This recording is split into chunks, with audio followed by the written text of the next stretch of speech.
Film की शुरुआत होती है मुंबई की रात के हवाई शॉट से। एक तरफ चमकते हुए ऊंचे टॉवर और दूसरी तरफ अंधेरी गलियां।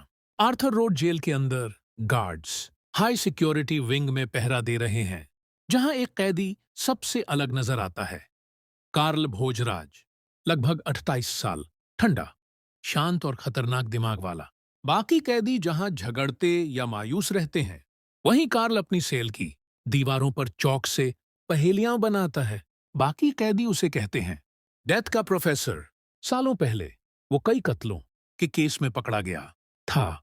हर कत्ल गुस्से में नहीं, बल्कि उसकी फलसफी सोच का हिस्सा था।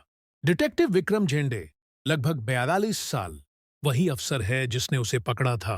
आखिरी बार गिरफ्तारी के वक्त कार्ल ने मुस्कुराते हुए कहा था, कार्ल, डिटेक्टिव, तुमने मुझे पकड़ा क्योंकि मैंने चाहा। याद रखना, कोई भी पिंजरा हमेशा के लिए नहीं होता। उसकी बात सच होती है। एक तूफानी रात, कार्ल मास्टर प्लान से जेल से भाग जाता है। दो गैंग्स को लड़वाकर हंगामा करता है और गार्ड्स के भटकने पर जेल के नीचे के ड्रेनेज सिस्टम से निकल भागता है।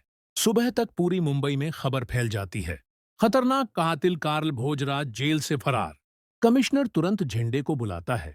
झेंडे थकान की वजह से रिटायर हो चुका था, लेकिन न्यूज देखते ही समझ जाता है, झेंडे, ये सिर्फ फरारी नहीं है, वो मेरे पीछे आ रहा है। एक्ट 2, खेल की शुरुआत। कुछ ही दिनों में कार्ल दोबारा कत्ल करने लगता है, लेकिन इस बार और भी नाटकीय तरीके से। कत्ल अंठोर 1, आर्ट डीलर, अपनी गैलरी में मरा मिलता है। उसकी लाश को पेंटिंग की तरह सजाया गया। दीवार पर लिखा, डिटेक्टिव लेट है।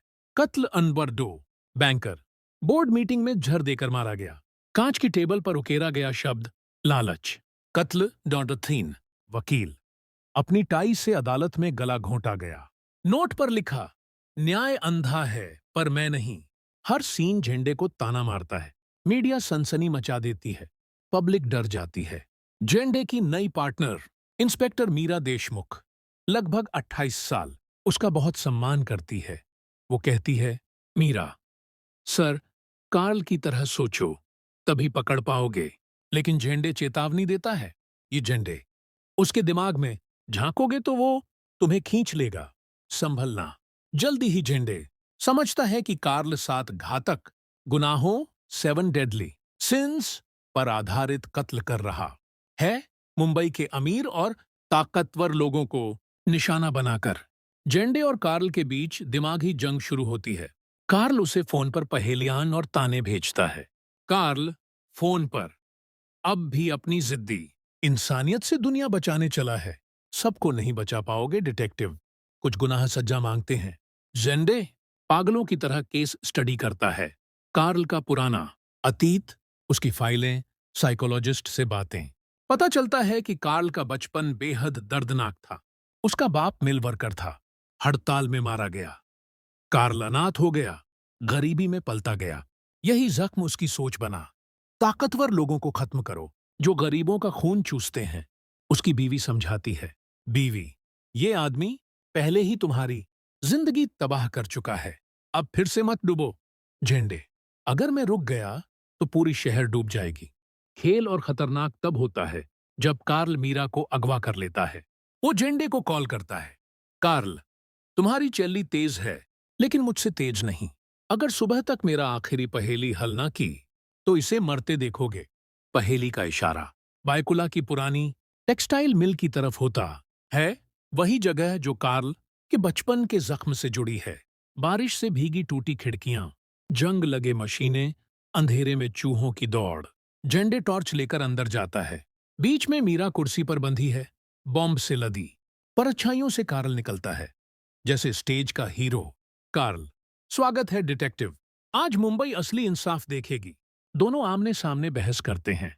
झंडे, ये इंसाफ नहीं, डरपोक का खेल है। कार्ल, नहीं, मैं वो आईना हूं जो ये शहर देखना नहीं चाहता। मैं मासूमों को नहीं मारता, सिर्फ भ्रष्ट लोगों को।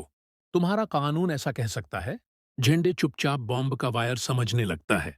कार्ल को गलत जवाब देकर टाइम खींचता है। गुस्से में कार्ल उस पर टूट पड़ता है। जंग लगे मशीनों के बीच भीषण लड़ाई होती है।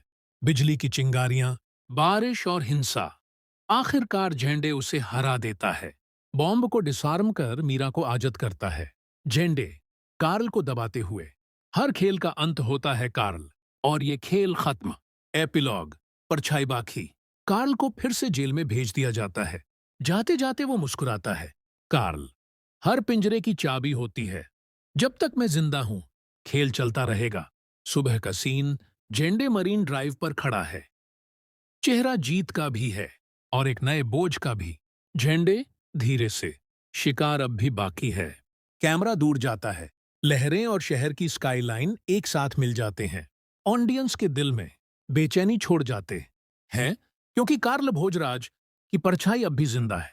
अगर आपको द चेस ऑफ शैडोज की ये डिटेल्ड कहानी पसंद आई हो तो लाइक, शेयर और सब्सक्राइब करना ना भूलें। सिनेमा डिकोड को, जहां हर फिल्म की गहराई, छुपे हुए राज और कहानी का असली मजा मिलता है।